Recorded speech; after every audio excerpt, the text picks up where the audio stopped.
Hello, today we are looking at the Fresh Roast SR540.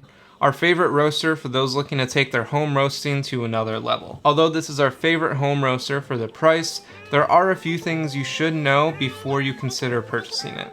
So let's get into the review.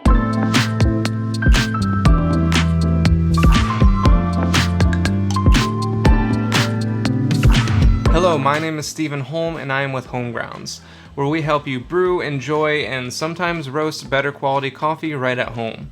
If you're new here, be sure to subscribe to our channel and let us know in the comments down below if there's anything you'd like to see us talk about on this channel. So this is the Fresh Roast SR540.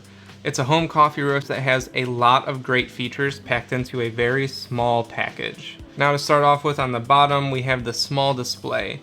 It has 9 heat settings, 9 fan settings, a countdown timer, and a temperature readout, all controlled via a single knob. It has a run cool switch that engages a cooling phase. Now that's great for those of us who have maybe roasted on cheaper options at home, because you may be used to dumping the roast into a metal colander or something like that and shaking it around to cool down the roast, but this is great because the cooling phase just shuts off the heating element and blows cool air through the roast, and it does a pretty good job. Now a quick rundown of how the controls on this roaster work.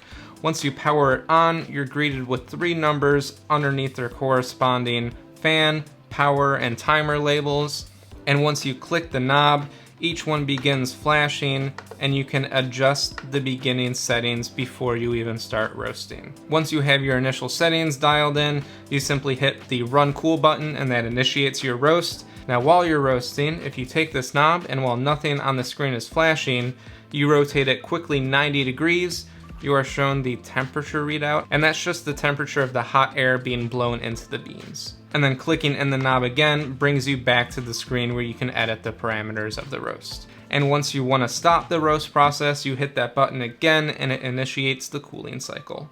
And once you're in the cooling cycle, you can press in the knob and adjust the fan settings. We recommend just turning that fan setting all the way up so that the beans cool down as quickly as possible. Above this bottom portion, we have a glass roasting chamber, which is built really solid. I wouldn't be too worried about breaking that. And then lastly, this is the chaff collector. It actually opens up, and once you're done roasting, all of the chaff, which is an outer layer of skin that comes off the coffee beans as it roasts, gets collected up here, which is nice because in other methods that chaff may just fly around and it's something that you have to worry about later. Now this roaster doesn't have a built-in smoke suppression system, so if you're planning on roasting a little darker, you want to make sure that you are in a well-ventilated area. Now Fresh Roast claims that this roaster can roast about 4 ounces or 114 grams of coffee at one time, and we found that we were able to very comfortably roast 114 grams of coffee. However, if you're interested in playing around with different variables and lowering the fan settings, you may have to lower that dose just because you want to make sure that the beans are constantly moving in there. Now, how about the actual roast quality that you can get out of here? We found that you can achieve great results using this roaster. Because of the convection air roasting that's done using the fans, you get a very even roast with no scorching or burning of the beans, and the ability to adjust the heat and fan settings throughout is great in dialing in your roast to whatever particular coffee you are roasting.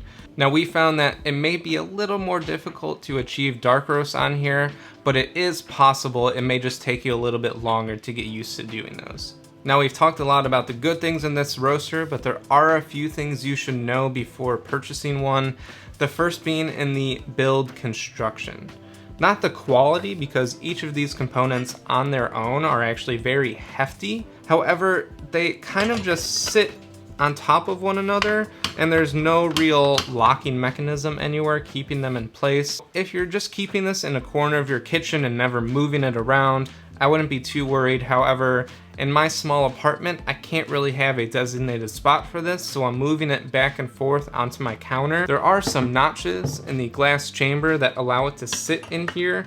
However, it's still not snug. And then this top chaff collector does have 2 notches that sit around the handle of the glass chamber, but it's still just all moving around loosely. I just feel like they could have added some notches or something to tighten it all in place when you're using it. and so it makes me a little nervous. Now another critique we have with this roaster is the countdown timer. Although a timer is essential for roasting so that you can mark things like first crack and know when to stop the roast, a countdown timer isn't really intuitive with that, and on top of all of that, once the countdown timer hits 0, it engages the cooling phase. So if you aren't paying attention, it could end your roast before you actually wanted to, and there's no way of knowing that. There's no beep or any sorts, which I would have liked, indicating that it's transitioning into that phase besides just the timer going from numbers to saying C3. So eventually we figured out to just set the timer all the way to 20, which is the maximum on here, and just making sure that timer never got down to 0 and just engaging the cooling phase manually. So what are some of the other tips and tricks that we have with using this roaster? First off, and with all of roasting and all of coffee brewing, get rid of the scoop that you're using and start weighing out your coffees. Now, if you're already roasting coffee, you probably understand why it's important to weigh out the beans, but especially with unroasted green coffee, you'll start to notice wide differences in densities between these coffees, so you really want to make sure you're roasting by weight instead of volume. Second, we recommend preheating the roaster.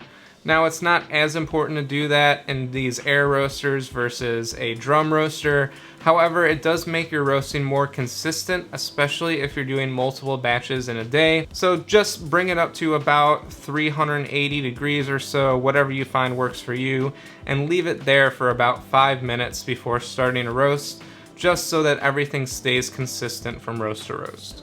Now, our last tip for this roaster is when you first get started, buy some cheaper green coffee. Like I've been saying, there is quite a bit of a learning curve to this, so having cheaper coffee ensures that you're not ruining all this nice, expensive coffee that you bought. Personally, I've just been roasting my first few batches a little bit darker than I would usually prefer and using it for cold brew.